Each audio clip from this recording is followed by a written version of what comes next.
Let's talk about all this with Hayman Capital Management founder and CIO Kyle Bass. Kyle, good to have you on. Waiting for that interview between President Trump and Joe Kernan to wrap. But I'm only trying to give a slight history lesson around Greenland. Obviously, this time it's different. It's not new, but different. What do you make about all of this? Well, you're right with your history, Brian. I mean, Greenland is strategically and geostrategically very important to us.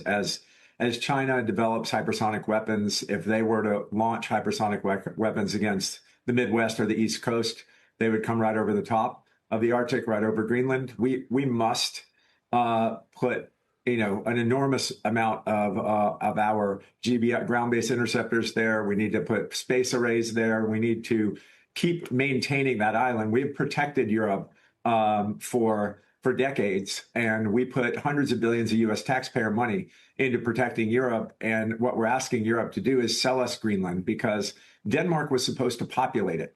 Denmark was supposed to operate it in a much more geostrategic fashion, and they've just failed to do so. So in the end, we have to have Greenland, and I think we'll end up negotiating a financial transaction where we're able to acquire it.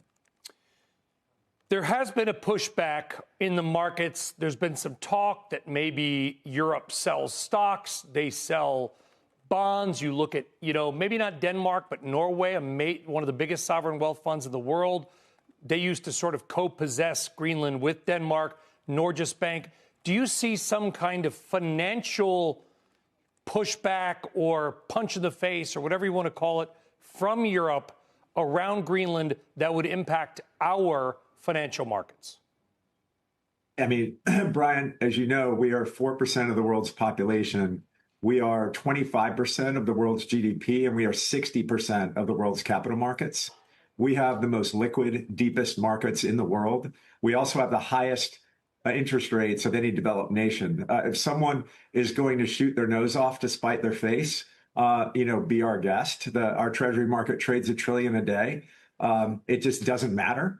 But what it would signal is that they don't understand the enormity of the threat that China, Russia, Iran, et al. Are actually responsible for against the West. And so I think it's vital for us to, and it's vital for the president to explain it a little bit better to the world. I watched the speech in Davos, and he went a little further in this speech than I've seen him go in other speeches, but he needs to explain why Greenland is so important to us, why it's important to the security in the West, and that, in the end, we're going to make a financial deal with Denmark that takes care of the 57,000 Greenlanders, and we keep operating it the way we're operating. We're going to continue to provide security for the West using Greenland. But at Greenland, you've got Arctic shipping lanes, you've got potential missiles coming over the top. And we also have heavy rare earths. I mean, there are plenty of things that we can do with Greenland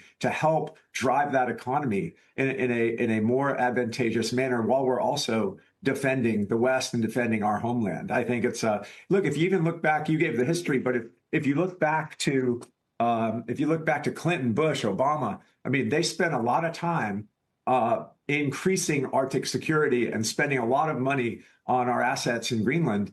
And we don't get anything in return for that other than providing security to ourselves in Europe. In the end, we need it.